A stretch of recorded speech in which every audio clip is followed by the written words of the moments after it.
finally, at last, since seminary, I've been trying to get to Turkey, and to Istanbul, a city that has had 3 names over the years. It was originally called Byzantium, Byzantine Empire, which after the western capital of the Roman Empire fell, Roman civilization continued for another 1,000 years through the Dark Ages, through the Byzantium Empire. It was also called Constantinople, the city of Constantine, after Emperor Constantine established an eastern capital. He named it after himself. It was an act of hubris, typical of monarchs of then and now.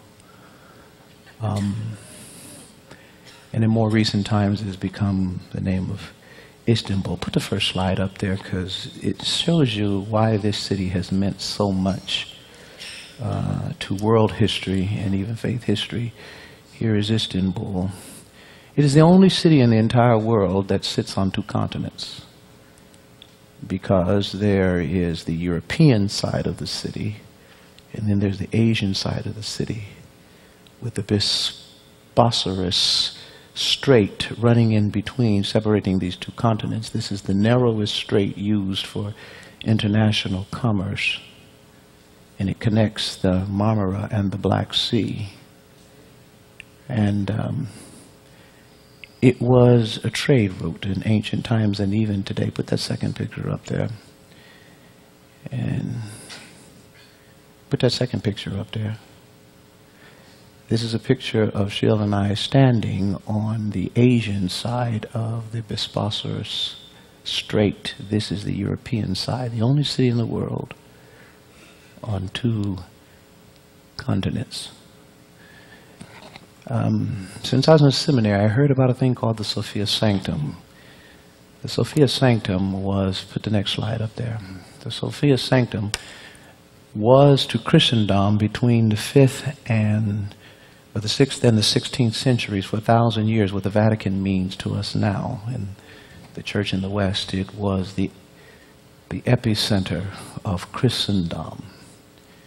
There was a time in which, in about the 600s, 700s AD, where the church had 5 different headquarters and a pope in each, or a patriarch in each. The Western church was headquartered in Rome, and that's where the pope would be headquartered. And there was a headquarter in Constantinople, later become Istanbul, and there was a headquarter in Jerusalem, and there was a headquarter in Antioch. So there was one European headquarter, that was Rome, 3 Asian headquarters, Constantinople, Jerusalem, and Antioch, and then 1 African headquarter, and that was Alexandria, Egypt. The church headquartered in Rome, the European church, is where the Catholic papacy, to this day, traces its line through Peter, the Petrine line. And in most of its mosaics and so forth, when you go into St. Peter's Basilica and others, you see an emphasis upon Peter, because he was headquartered, crucified upside down in Rome, according to tradition. After some centuries, the church in Antioch and Jerusalem faded away through advances in the Islamic kingdom. But the church in Constantinople, in Turkey, in Constantinople and Istanbul survived, and that's where the Greek Orthodox Church is headquartered. And they trace their roots through John, because John pastored in part this church, and John retired in this church. And even the Apostle Paul was born in Tarsus, though he was trained in the Greek city of Alexandria and lived in Jerusalem, but he was born in the city of Tarsus, which was in Turkey. So they traced their roots to the great patriarch of St. John. And the African Coptic Church is headquartered in Alexandria, Egypt, and the great patriarch they traced their roots to is St. Mark. You see, after the fallout of Paul and Barnabas and the split up of that great missionary tandem, Paul took Silas and they went into Europe, and Mark went with Barnabas and they went into North Africa, and that became the beginnings of the African Coptic Church. Mark is the great patriarch there. I am standing outside of Sophia Sanctum, the headquarters, the epicenter of the Greek Orthodox Church of Christendom for 1,000 years during what was called the Dark Ages. And flip the next picture. Another picture outside, flip the next picture. And you see yours truly standing outside. Flip the next picture. I'm wearing short pants because it was over 100 degrees. And that is the pulpit, laden with gold, not gold looking. T, that's gold. And I'd love to preach in front of so much gold. And flip the next picture. That's the altar again. From the balcony view, flip the next picture. That's the pulpit. Gold. You walked through a gold canopy there, and then you walk up the stairs, elevated so people can see you, and you preach in front of gold. Your sermon got to be rich if you're preaching in front of gold. Flip the next picture. Inside there are hundreds of mosaics, each individually crafted. This one is of the risen glorified Christ, and the unique thing about it is they made it so that the crystals, thousands of little crystals put together, that no matter which way you move, the eyes seem to follow you because of the light hits it. It's wonderful. But as a brother from the hood, it was just kind of spooky. I'm just honest. Even if it's the Lord, I just don't feel like somebody's clocking me. I like that song, His Eyes on the Sparrow, but when it came down to it, it was like, at least today, Lord, I ain't done nothing. Why you? I'm just saying, just flip the next slide. And then again, John, who they traced their line. He is the great figure. There were very few pictures of Peter in the church in Turkey. That's Rome. It was John who lived and died in Turkey. And flip the next picture. This is Mary with the Christ child. Flip the next one. A close-up of the same. And flip the next one. And after some years, after the Islamics came in, after the Ottoman Empire came in the 16th century, they took these Christian shrines and they put Islamic icons over these beautiful Christian mosaics and they dusted off the shrines that used to be for Christian worship and they made them Islamic shrines. And flip the next picture. And right across the street from the Sophia Sanctum,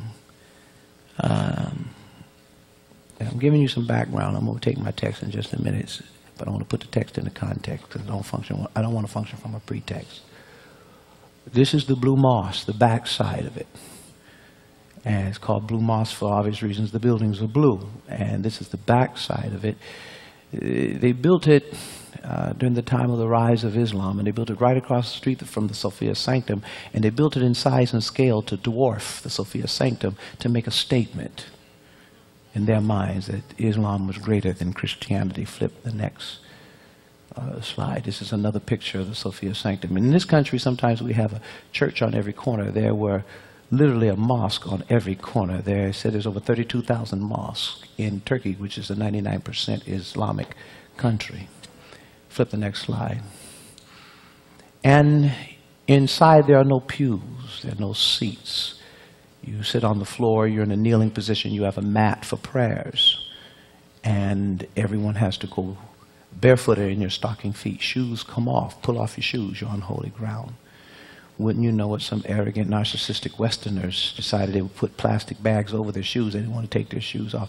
But these Asian people, these Middle Eastern people, there's a bluntness about them. They love the Lord, but they on the edge. It didn't take long for that man to let them know it ain't going to be good for you if you don't get them shoes off bags at all. Me, I was very compliant. I talk a lot of stuff, but I know who not to fool with. Game recognized game, and I would not make a good hostage. Because I'll tell on everybody. If they're looking for mama, I'm going to tell them where to find her. If she going to heaven, it don't matter.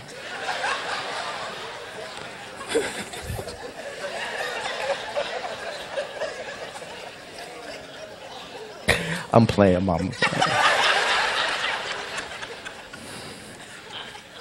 So you see the modesty in dress and apparel. Paul said, when in Rome, do like the Romans. Flip the next slide. So that meant Sister Sheila had to comply. So Clarence is going to add another chapter to his book. He went to South Africa, and Sheila had to sit at my feet. She didn't like it. But in a crowded room, what you going to do? And so I'm getting some head coverings made for all of our female ministers and deacons. Next time we do the Lord's Supper, y'all going to be humble. Starting with you, Rodelia.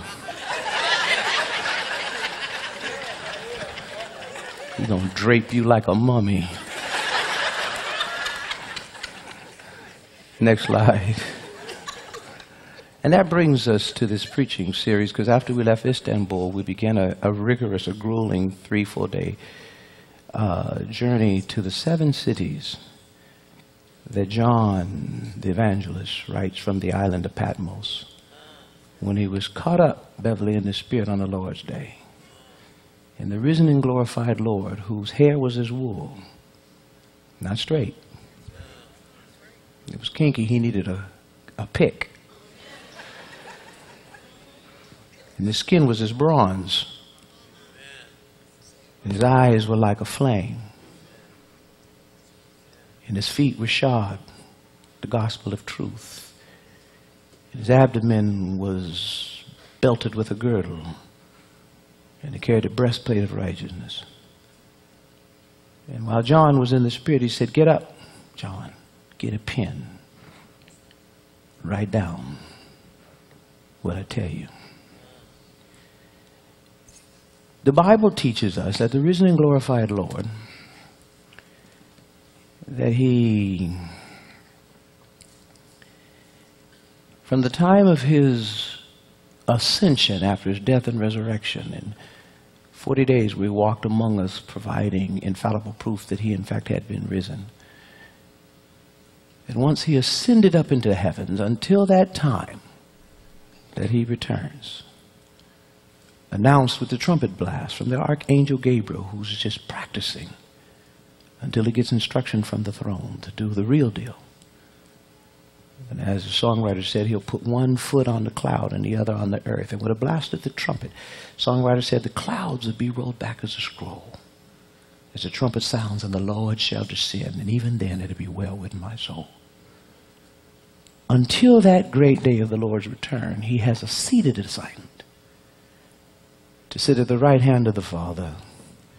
And when need be, every now and then, he says he pleads intercessions on our behalf, which it means when we're broken and don't know how to pull ourselves back together, the Lord leans over, the Son leans over to the Father and says, "Father, give T more grace." It means that, Beverly, when something's going on in our life, our dreams are shattered and we don't know what to do. When we're perplexed, on the verge of being in despair, feeling cast down, and think we're destroyed, troubled on every side, and on the verge of dismaying, that the Son leans over to the Father and says, "Father, give Beverly more grace."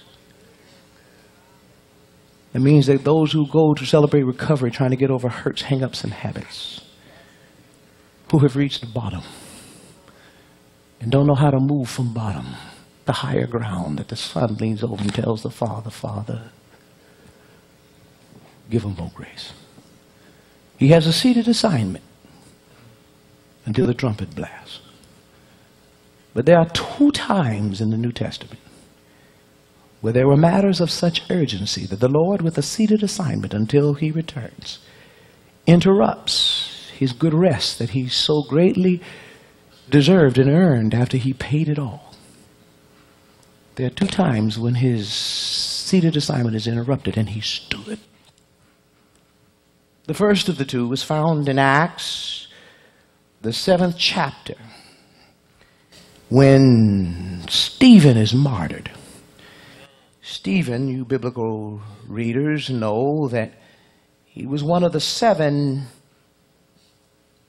people who were appointed to be deacons in the early church when the church was growing faster than they thought, and they had a management issues when the apostles were no longer able to micromanage the body of Christ as an organism and as an institution. And they raised the question, why should we leave the study of the word and wait tables? They needed another layer of leadership between them and the folk. They looked among them and found 7 of good report, full of the Holy Ghost and wisdom, to put over these matters. 7 that they could pass a background check, who hadn't drugged nobody in a room and covered their mouth, tried to pull their clothes off in high school. 7 who could find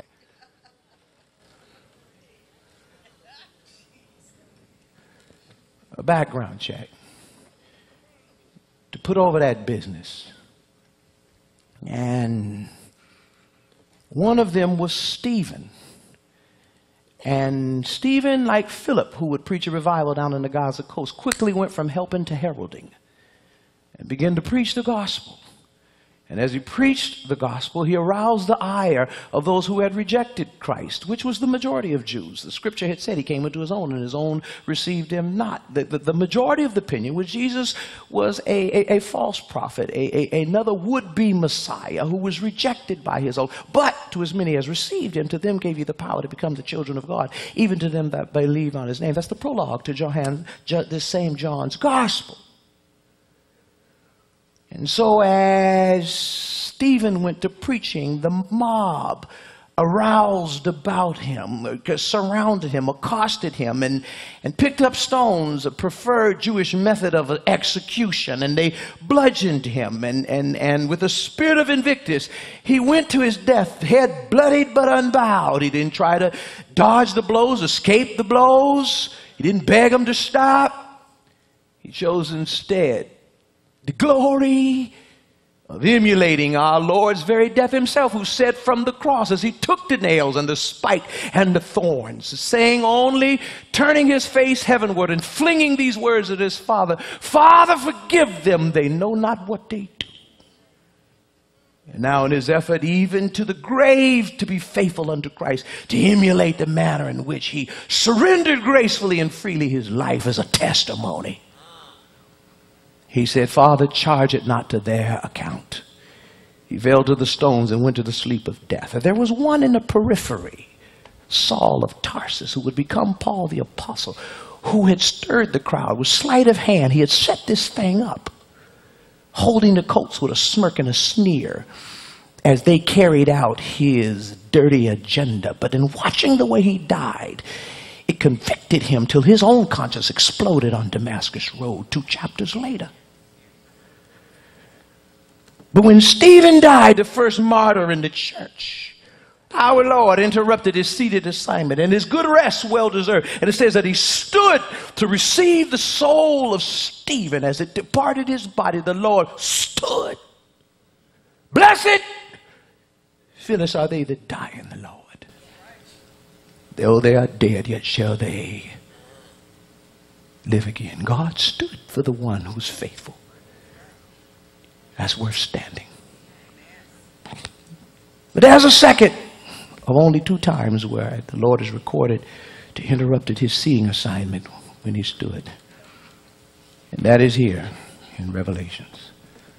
Revelation. Where we have these letters to these 7 churches that were all on the ancient trade route. John organizes material around 7s, just like in the Gospels, where there are 7 I am sayings. I am the bread of life. I am the way, the truth, and the life. I am the good shepherd. I am the light of the world. I am the resurrection and the life. I'm the bread of life, and on and on. And 7 interviews, like Nick at night, and the tiptoeing to him at night, and the woman at the well, and the man at the pool, and Jairus and his daughter, the woman with the issue of blood, and the crowd that comes around the lake, and 7 miracles changing the water to wine, and the fish and the loaves, and walking on the water, and so on and so on. And now we find in this gospel where there is the risen Lord with 7 stars in his hand, which represent the pastors of these churches, and they're called stars. It says they represent the pastors who are called angels, not because they necessarily do everything they're supposed to do, but angels are fundamentally at the lowest common denominator, understood as messengers. And each week they take to the sacred desk and they bring a message from the Lord, and he wants them to know that God's got his hand on you. Be careful what comes out your mouth. Paul would say, the Lord has his hand on me. No, he's got more than his hand on you. He's got you in his hand. In his hand. And he had to see, he says he's seen walking. He's not seated. He's walking. He's up on his feet. There is a matter of such urgency that the Lord interrupts his good rest and his seated assignment to now walk. He stood to receive the soul of a martyr. Now he stands to walk among these 7 churches because God is seen as restless. Some he needs to say to those who go in his name, his body. And he's walking among the 7 candlesticks representing the 7 churches. The first of which is Ephesus. Put those slides up there again. This one's from Ephesus. Give me the next slide. That's the modern excavation from afar. Next slide. That's Main Street, Ephesus. The next slide. That's just vanity. The next slide. That's where the marketplace was held, where Demetrius and the silversmiths began the riot because Paul was teaching people that household gods were no gods at all. The next slide. You see the beautifully manicured streets and mosaics on the streets of these people who were so artistically inclined. The next slide. That's Sheila standing in the doorway of one of the ancient Ephesian homes. The next slide. You see the great theater there, the hallmark of all Roman Greco civilizations, an outdoor theater that sat 25,000 in its heyday. It was the largest outdoor theater in the Roman Greco world. The next slide. This is a picture, a depiction of what the temple of Artemis, what we call the temple of Diana, the main deity that was worshipped in the ancient Mediterranean world. And this was the largest monument to Artemis, to Diana. It was in Ephesus.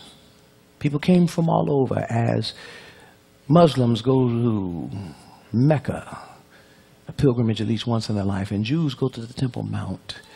These ancient pagans went to the temple of Diana, of Artemis. The next slide. This is a picture of the Selous Library. And the next slide. And in the facade, you find the pictures or you see the statues of 4 women. One was Sophia, who represented wisdom.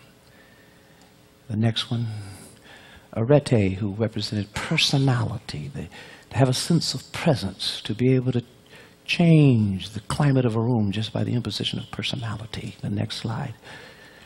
This was Yana,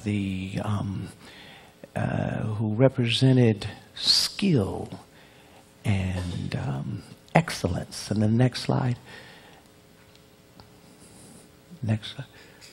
Oh, the 4th one again, but there's a 4th woman in the facade, and that was Episteme, and she represented the power of good judgment. These were the 4 virtues they believed of women in Ephesus, and this is a statue of believed to be the ancient goddess of Nike. She was the goddess of victory. Of victory. Just do it. The next slide. I think that's it. Ephesus. It is believed that Ephesus was inhabited since the Bronze Age, which began 3000 BC. The Bronze Age went from 3000 BC up to 1200 BC. And to put that in perspective, Abraham was called of God at 2000 BC. David was king at 1000 BC. Moses led the children of Israel out of Egypt and wandered in the wilderness, headed toward the promised land, 1300 BC. David, 1000 BC, before Christ. So 1000 years before Abraham, there were people who had settled in Ephesus. The name Ephesus is believed to have come from the word apostos. It is believed, rather, that Ephesus was first settled by the Amazon people who were known for their female warriors. It is out of these people that we get the myth of Wonder Woman. Those people were for real. There were some Wonder Women. There were some women, some sisters who could fight. I've met some of their longtime descendants at Lincoln High School.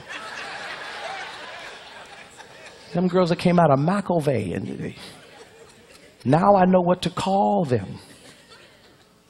There's a few sisters in this church that I think have some Amazon roots. Barely saved.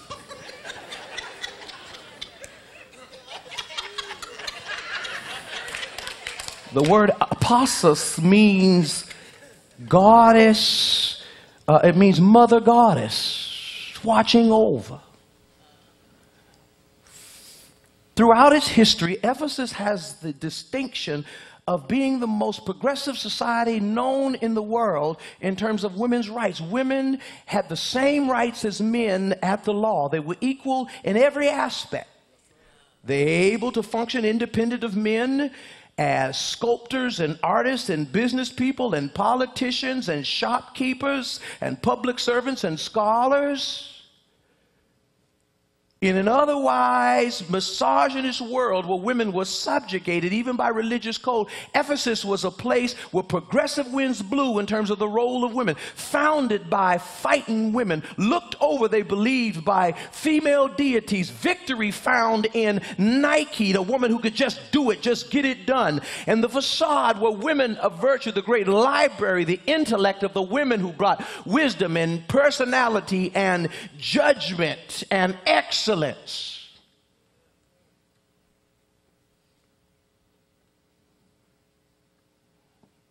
It is noteworthy that it was in the Christian era, after Christian became the predominant religion, that there were some within the Christian community that brought a conservatism that was not rooted in the teachings of Jesus, who said regarding women who sat in places reserved for men, that she has chosen the good thing and it shall not be taken from her.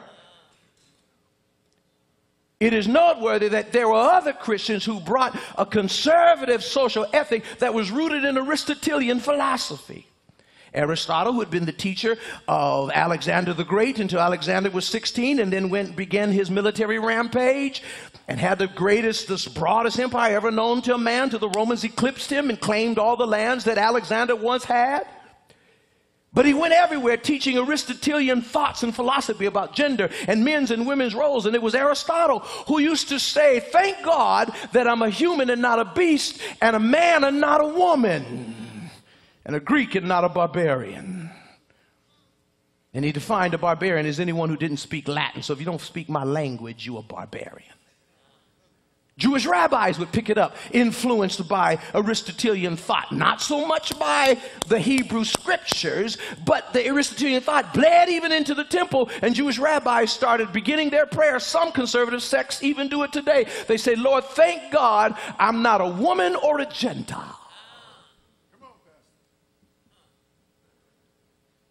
And it was Christians who, in the generations that followed John and Paul, bringing this conservatism in the city, changed the law so that women were no longer equal to men. They were legally subjugated, taken out of the marketplace, their shops closed down, their businesses shut down, their intellectual contributions deceased and desisted, and because of that, the city started to go into decline.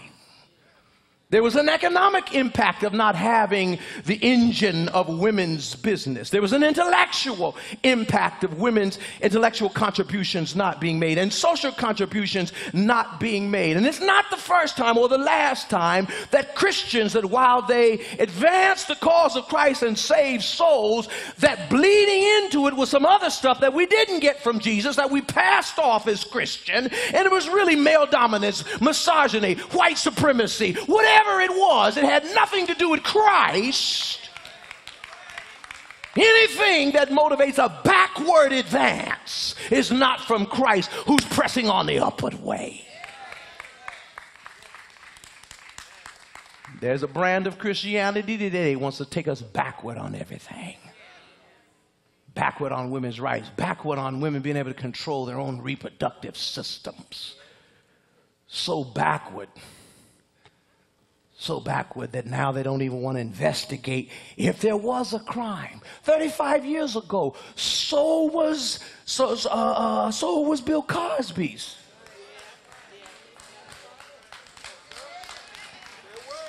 I mean, 35 is 35.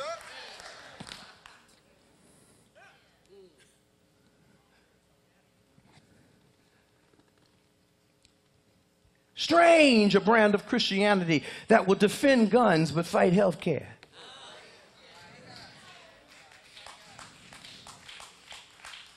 Strange, a Christianity that calls itself values voters but will tether itself to a man that has no values.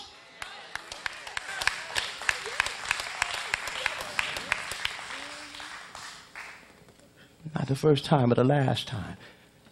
Christianity paid for the slave ships, developed the apologetics and all the spurious doctrines that were in no ways rooted in the teachings of Jesus Christ. As part of the white supremacy that became one and the same with the gospel. But before all that, you had the Lord saying to John, in his typical manner of giving commendations and criticism, and starting with the positive, he says, write to the church at Ephesus, this place that was born among progressiveness on issues of gender equality. He says, write to them. He says, I commend you for your hard working and your perseverance. You've been cast into lions' dens. You've been persecuted, but your heads have been bloodied but unbowed. You have tested and found who are false teachers. Your metric for who was false and for real was that he said in 1 John, he says, if you have claimed Christ as the Son of God who died and rose again, then you are a legitimate teacher. False teacher is anyone who denies that Jesus was the Christ. You may still be working on your drinking problem, but a false teacher is someone who's teaching the wrong doctrine. Huh? And he says, and you've hated the Nicolaitans. Who are the Nicolaitans? The only thing we know about the Nicolaitans is from some 2nd century documents from Irenaeus, one of the early church fathers, who also was from Turkey. And he writes that the Nicolaitans were a people who engaged in sexual acts as a part of their religious ritual. They were pagans. They engaged in temple prostitution. This is what they meant by the term fornication. Religious ritual of a sexual nature. It was debauchery, trying to pass off as some form of religious ritual. And the Nicolaitans ate the meat offered to idols. They worshipped idols who had mouths but could not eat. So once the meat was offered, and when the service was over, them ribeyes and porterhouse and New York cut was still sitting there, and people go eat the meat offered to idols. And so he said, I'm glad that you hate the Nicolaitans, but I got some strikes against you. He says, you've fallen from your first love, Jerry. And you need to remember the former things. You have fallen from such a great height. And if you do not do the former things, your candle will be snuffed out. He is literally saying the threat to the sustainability of the church in Ephesus is whether or not love is what's driving what we do in our churches. Whether sermon or song, whether ushering or greeting, As the Apostle Paul would say, though I preach with the tongue and men and angels and have not love, I am nothing. If I give all my goods to feed the poor, if I work my fingers to my bone and to the bones, and if I give my body to be burned, if I have not love, I am nothing. He's letting us know we serve a God who is not so much concerned about what we do, but is equally concerned about why we do it.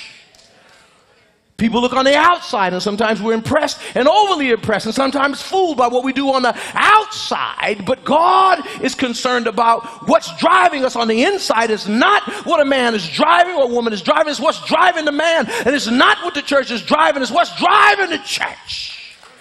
Not how well you can preach. What's driving the preacher? Not how well you can sing. What's driving the singer? So it's not that you're here every week to be on the door, but why are you on the door? Why do you do what you do? Because God is not looking at the outside. He's looking at your heart. Tina Turner asked, what's love got to do with it? Roberta Flack said, where is the love? That's what God is concerned about, because if love is not the motivation for what we do, we're like a cut flower. There may be enough water in the stem from what's already been given, but you're already dead. And when the flower does wilt, it's a belated announcement. You were cut off from the source some time back. And he says, you're on the verge of being snuffed out. Got enough life in you from the love you used to have. You're still in full bloom. Your colors are still there. Your petals are still open. But you're soon to wilt if you don't check it out, check out and make sure that love is the reason why you do what you do. Don't get me wrong, there's a dutiful aspect of life in any relationship, even with the Lord. If you're in a romantic relationship, have a significant other or a spouse, yeah, there's sometimes you do some things, just stay out of trouble. Get somebody off your back, or don't have them on your back in the first place. But there's a difference between taking somebody to the movies so that they don't say nothing, or taking them to the movies because you enjoy each other's company. There's a dutiful aspect of parenting. Taking kids here or there, dropping them off, doing this, doing that, making sacrifices.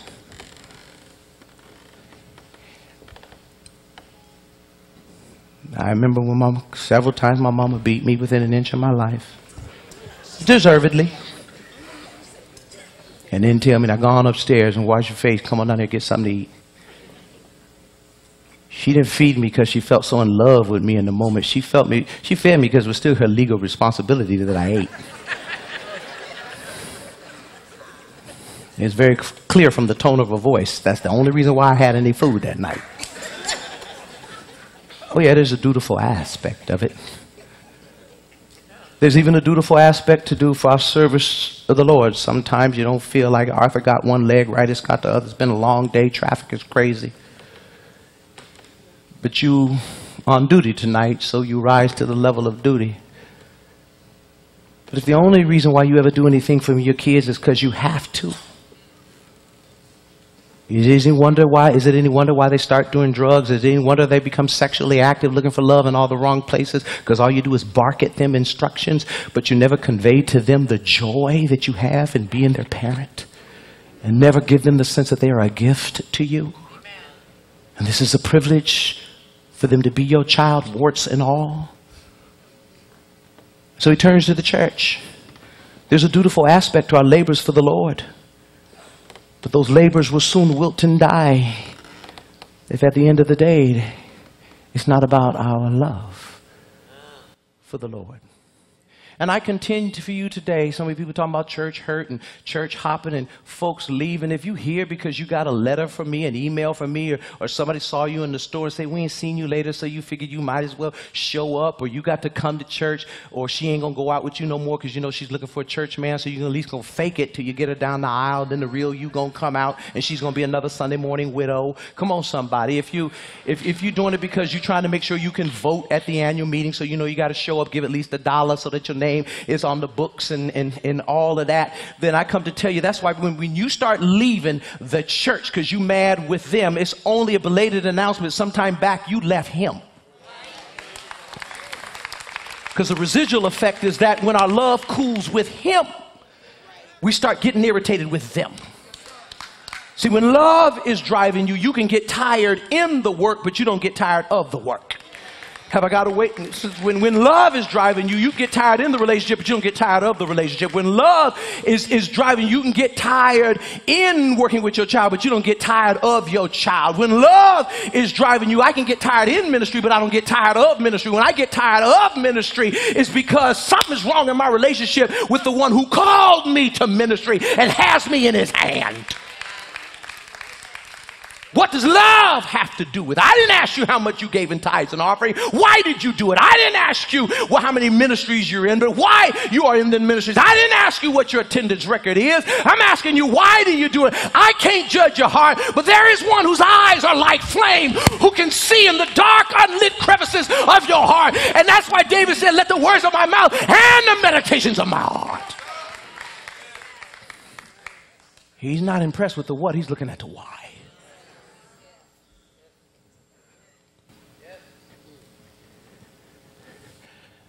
So what happens when the love has cooled?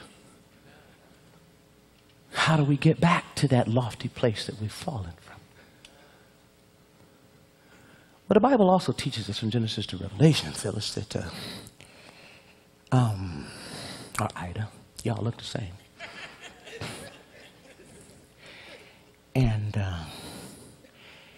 it tells us our love for God is only, and at best, a reciprocation of God's love for us. We love him because he first loved us. God so loved the world that he gave his only begotten Son, that whosoever believeth in him will not perish, but have everlasting life. God sent not his Son into the world to condemn the world, but that the world might be saved. This is good and acceptable to the sight of God our Savior, who would have all men to be saved and come into the knowledge of the truth, that there is one God, one mediator between man and God, the man Jesus Christ, who gave himself as a ransom for all and shall be testified of in due time. It's about love. Perfect love casteth out all fear. He became as sin for us, that we might become the righteousness of God in him. Our love is a reciprocation of his love. True enough, if I were to take the spiritual point and put it in the natural, Sam and Carissa and Sam, she was born first, Carissa and Sam's love for their mother and I is a reciprocation of the love that we have first demonstrated to them day in and day out. We love them when it was announced through the hints of morning sickness that there's someone was coming. We loved them when Sheila first felt them moving internally, and then I put my hand on the spot and felt them from the outside that somebody was coming. We were already in love. When they burst forth in this world, we cared for them and fussed over them, stayed up nights for them, took them here, took them there, sacrificed for them, put our own needs and concerns to the side so that they had the best of what we could have to offer them. In time, as they absorbed it, became cognizant of it, they would return that love. But they can only love us, if they love us, I hope they love us, it's because we first love them. It's a reciprocation.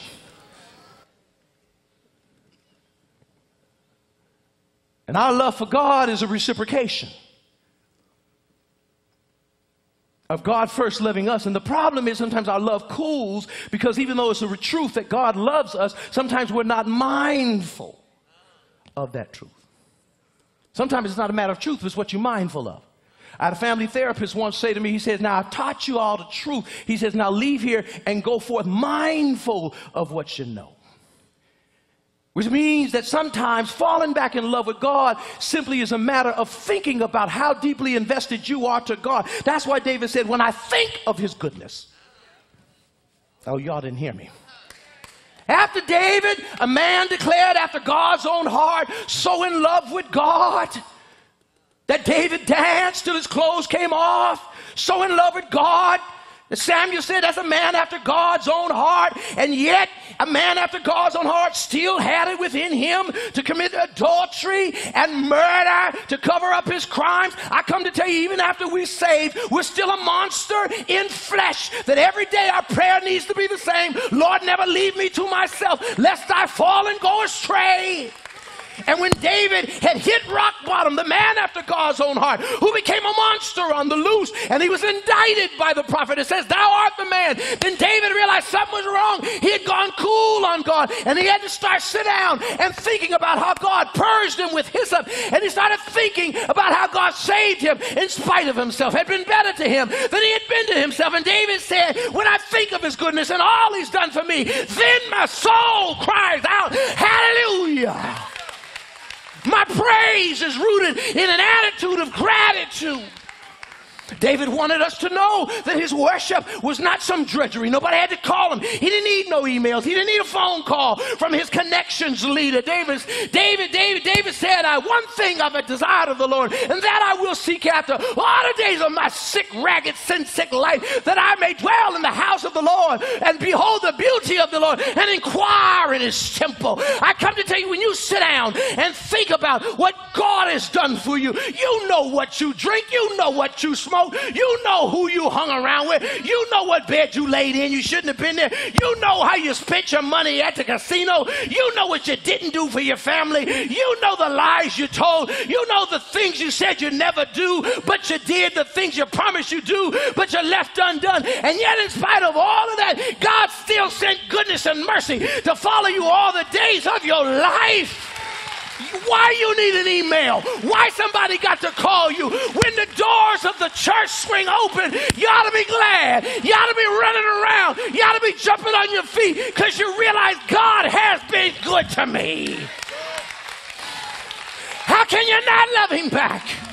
When he loved me enough to make me clean and sober, loved you enough to get you out of that legal situation, loved you enough to dust off all them abusive relationships, loved you enough to give you back your name and reputation, loved you enough to do better for you than mama and them did, loved you enough to be a friend that stood closer than any brother, loved you enough to love you in spite of all that promiscuity, loved you enough to give you a voice to sing with, an instrument to play, a sermon to preach, ministry to do. I come to tell you, how can you not love him back?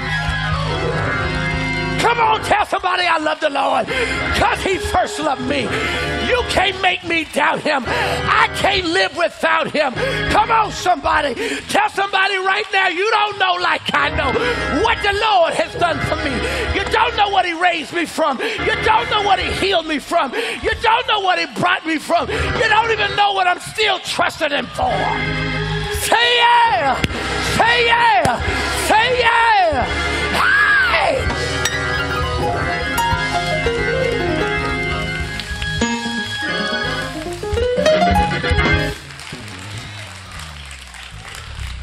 Where's the love?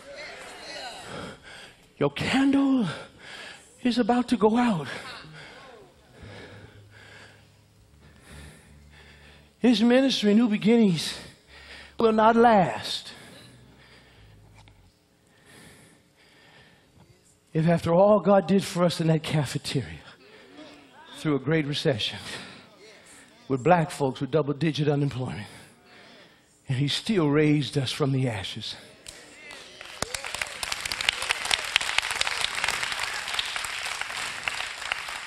And we reach a point where we go so cool on him, we need to be prompted, tricked, begged, cajoled, arm twisted into telling somebody about Jesus, helping someone in need, praying for someone to get through the same thing you got through, or to just come out and give him some praise.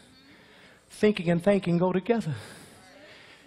Anybody who bothers to sit and think about all that the Lord has done for you, the thanking, the preaching, the singing, it flows out of the gratitude. What the Lord has done for you, the love. And then we begin to reciprocate. How can I not return Such love. Because when I was sinking, deep in sin, far from the peaceful shores, very deeply stained within, sinking to rise no more, but the master of the seas heard my despairing cry from the waters, lifted me. Now safe am I, even when I fall and get weary. He'll lean over and say, Father, give him more grace. Give him more grace. He's still working on it. Give him more grace. He's still got some growing to do. Give him more grace. We save, but we still get our hearts broken. We save, we still lose our way. We save, we still get confused. We save, we still fall to temptation. And every now and then the Lord is busy leaning over, calling our name, say, Father, give him more grace. And maybe every now and then things get so bad, he's got to stand and start walking amongst us. Whether he's seated and leaning over or standing and walking in our midst. What love. I don't know what you're doing, and I certainly don't know why you are or are not. But if you're feeling cool on God, maybe you ought to just sit and think. Could have been me. Should have been me. Would have been me.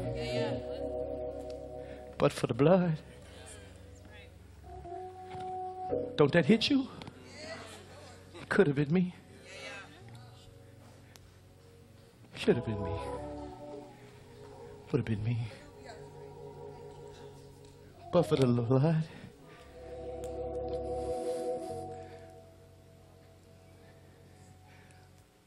Falling in love with Jesus. Falling in love with Jesus. Falling in love with Jesus. It is the best thing I've ever done. Oh, falling in love with Jesus. I am falling in love with Jesus. Oh, falling back in love with Jesus. It is the best thing I've ever done.